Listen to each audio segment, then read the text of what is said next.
নমস্কার বন্ধুরা, অলৌকিক চ্যানেলে আপনাদের সকলকে স্বাগত জানাচ্ছি। প্রত্যেকবারের মতো এবারেও আমি চলে এসেছি আবার আরেকটা নতুন টপিক নিয়ে। আজকে আমার আলোচ্য বিষয় হচ্ছে কালপুরুষ। কালপুরুষ সম্পর্কে আমি আজকে আলোচনা করব। কালপুরুষ কি, কালপুরুষের প্রভাব যদি কোনো গৃহে পড়ে কি হয়, কালপুরুষ চালান করলেই বা কি হয়, সেই সম্পর্কে আমি আজকে আপনাদের সামনে আলোচনা করব। কালপুরুষ কথাটির অর্থ, অর্থাৎ যদি আমরা আলাদাভাবে বিশ্লেষণ করি তাহলে বলবো কাল। কাল শব্দটি যেখান থেকে এসেছে সে নিয়ে বলছি। কাল শব্দটির অর্থ হচ্ছে সময় এবং মৃত্যু ধ্বংস। আর পুরুষ, পুরুষ হচ্ছে আত্মচেতনা, এক ব্যক্তির সত্তা। আর এই কালপুরুষ কখনো কখনো বলা হয় যে যম রূপে প্রতিভাত হয়, কখনো ভৈরব রূপে, আবার কখনো কখনো মহাকাল রূপেও প্রতিভাত হয়ে থাকে।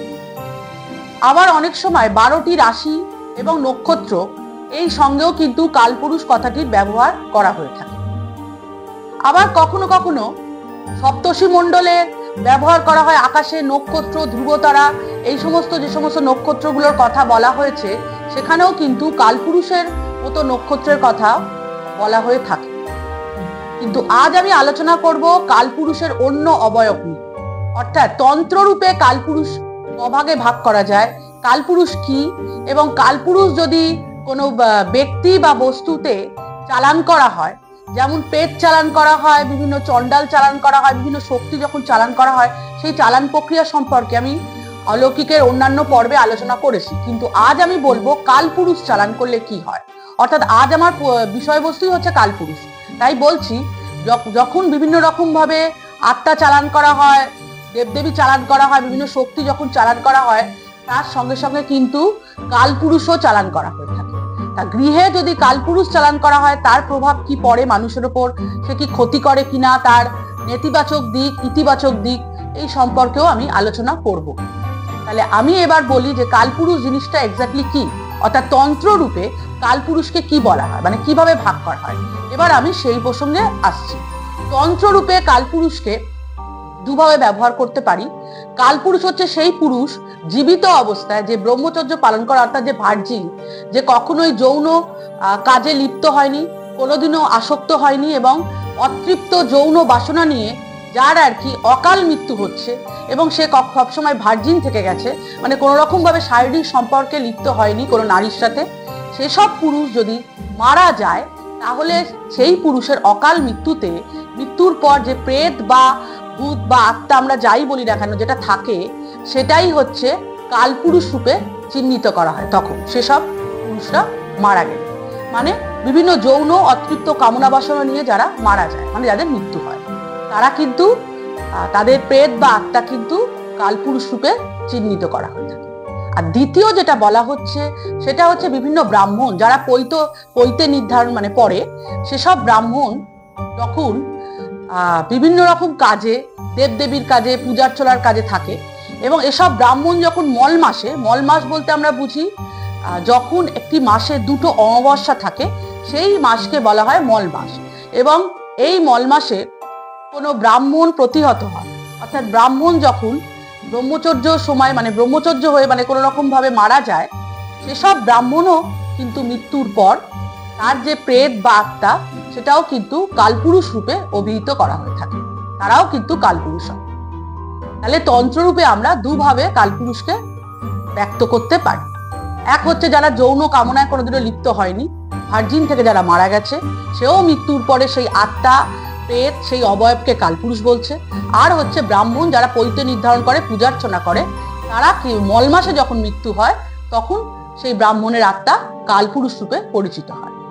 এবার আমি বলবো যে এই কালপুরুষকে, গৃহে যদি কোনো কালপুরুষকে চালান করা হয়, আমরা জানি যে কোনো তান্ত্রিক যখন তন্ত্রবিদ্যা করে, বিভিন্ন বিদ্যা দিয়ে বিভিন্ন কাজে, বিভিন্ন আত্মা, কোনো প্রেতাত্মা যাই হোক না কেন, কি করা হয় না, প্রতিশোধ নেওয়ার জন্য হয়তো কোনো তান্ত্রিক বা কিছু কোনো বাড়িতে কোনো ব্যক্তির ভিটাতে ক্ষতি করতে পারে, আবার ব্যক্তি বিশেষে ব্যক্তিরও ক্ষতি সাধন করতে পারে।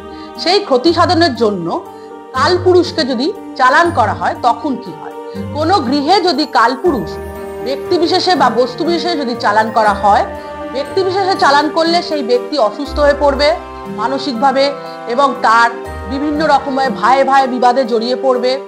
এমনকি দাম্পত্য কলহ হবে, মা সন্তানের মধ্যেও কলহ হবে, আর কি হবে, আর্থিক সংকট হবে। মানে অর্থ এলেও অর্থ কিন্তু থাকবে না, প্রচুর অর্থ খরচ হয়ে যাবে। আর হচ্ছে কি, সে বিভিন্ন রকম ভাবে অসুস্থ হয়ে পড়বে, এবং অসুস্থ হলে সেই রোগটা কি, সেই রোগ কিন্তু চিকিৎসকরাও ধরতে পারবে না, সেটা একটা হয়।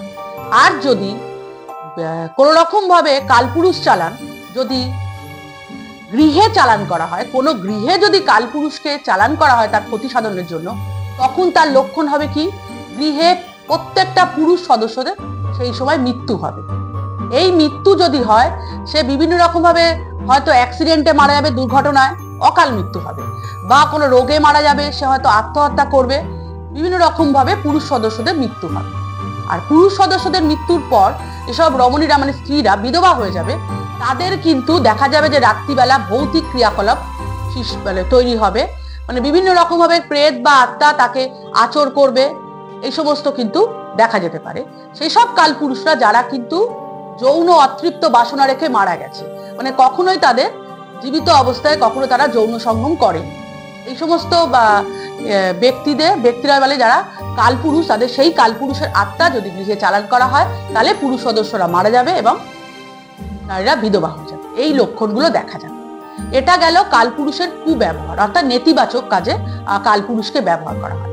অনেক সময় দেখা যায় যে এই কালপুরুষকে ভালো কাজেও ব্যবহার করা হয়। সেটা কি, যখন ব্রাহ্মণরা মারা যায় মল মাসে, সেই ব্রাহ্মণদের আত্মা আগেকার দিনে কি করা হয় না, একটা কালপুরুষের দর্পণ করা হয় গ্রামগঞ্জে, যারা বিশ্বাস করে, তখন গ্রামে গঞ্জে কুসংস্কারে আচ্ছন্ন। এখন এসব দর্পণ কেউ বিশ্বাস করে না, কিন্তু অনেকদিন আগে প্রাচীনকালে দেখা গেছে, শোনা গেছে যে এই কালপুরুষ দর্পণের মধ্যে বিভিন্ন রকম ফুল পূজা অর্চনা করে ব্রাহ্মণদের আত্মাকে নির্বাচন করা হয়, যারা কালপুরুষ হয়েছে মল মাসে মারা গিয়ে, তাদেরকে ডেকে বিভিন্ন রকমের গৃহের বিভিন্ন ভালো কাজের জন্য, এবং যাতে তারা সুস্থভাবে নির্বাচন হয়, যাতে কোনো খারাপ না হয়, সে মঙ্গল কাজের জন্য এই কালপুরুষ দর্পণ ব্যবহার করা হয়ে থাকে।